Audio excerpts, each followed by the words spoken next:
बिस्मिल्लाहिर्रहमानिर्रहीम। केमिस्ट्री की पहली क्लास है। केमिस्ट्री का जो पेपर होता है वो कितने मार्क्स का होता है बोर्ड का? 60। 60 मार्क्स का जो है वो पेपर होता है केमिस्ट्री का बोर्ड का। और 15 मार्क्स का जो है वो प्रैक्टिकल होता है। 15 मार्क्स का प्रैक्टिकल होता है। प्रैक्टिकल में नंबर देना, प्रैक्टिकल कंडक्ट करना, यह आपके खुद की स्कूल की रिस्पॉन्सिबिलिटी होती है। जिन भी स्कूल्स में आप होगे वही लोग आपसे प्रैक्टिकल जर्नल बनवाएंगे, वही लोग आपसे प्रैक्टिकल कंडक्ट करेंगे और ये वाला मामला होगा।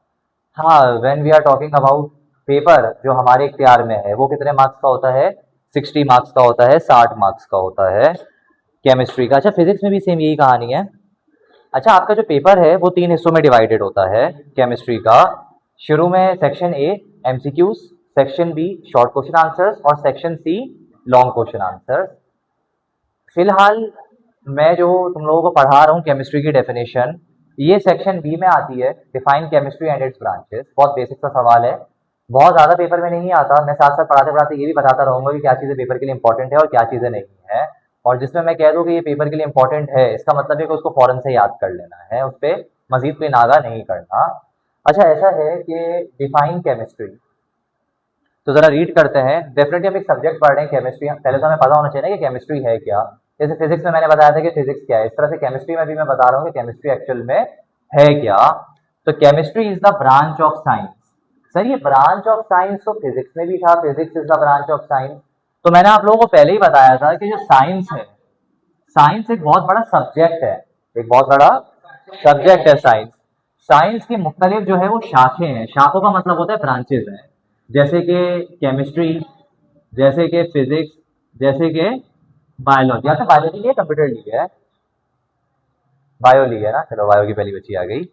अच्छा जी, तो साइंस एक बहुत बड़ी फील्ड है और उसकी मुख्तलिफ छोटी छोटी सी ब्रांचेज हैं, जैसे कि केमिस्ट्री, फिजिक्स, बायो। आगे जाके एडवांस और भी ब्रांचेज जो है वो पढ़ोगे। तो पहली तो जो ये लाइन है उसका मतलब समझ में आया कि chemistry is the branch of science. यानी केमिस्ट्री क्या है? साइंस की एक अदर ब्रांच है, एक शाख है। अच्छा, which deals with the properties, composition and structure of. सिर्फ अभी ये समझना है कि मैटर किसे कहते हैं। तो मुझे बता सकते हैं मैटर किसे कहते हैं? और ऐसे ही है। मैटर का मतलब ये होता है कि कोई भी ऐसी चीज जिसका वजन हो और वो जगह घेरे। क्या इस कुर्सी का कोई वजन है? क्या ये कोई जगह घेर रही है? तो ये मैटर कहलाती है। क्या इस मार्कर का कोई वजन है? नहीं है, मार के चेक करूं। है। इस जगह घेर रही है ये मार्कर, अगर मैं कहीं पर भी इस मार्कर को रखूंगा जगह घेरेगा, तो ये भी एक मैटर है।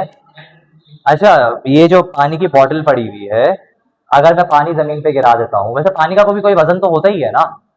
होता है, जाहिर वैसे पानी की बोतल के अंदर अगर पानी भरेंगे तो पानी का भी वजन होता है।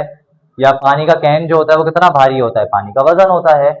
पानी जगह भी तो घेरता है। एक कैन के अंदर अगर पानी है या एक बोतल के अंदर अगर पानी है तो वो जगह घेर रहा है उस बोतल या कैन के अंदर। या अगर मैं कैन कल्टी कर दूं, पूरा पानी फैल जाएगा जमीन पे, तो पानी तो जगह घेरता है, पानी का वजन भी है, तो इसका मतलब पानी भी एक अदर मैटर है। तो दुनिया की हर वो चीज जो कि जगह घेरती है और उसका वजन होता है, जगह घेरती है और उसका वजन है, वो चीज क्या कहलाती है? मैटर कहलाती है। यानी केमिस्ट्री में हम मैटर के बारे में पढ़ेंगे। केमिस्ट्री में हम किसके बारे में पढ़ेंगे? लेकिन मैटर की किन चीजों के बारे में पढ़ेंगे? वो है प्रॉपर्टीज, कॉम्पोजिशन एंड स्ट्रक्चर। तीनों का मतलब बताता हूं। अच्छा, प्रॉपर्टीज का मतलब होता है क्या कर सकता है।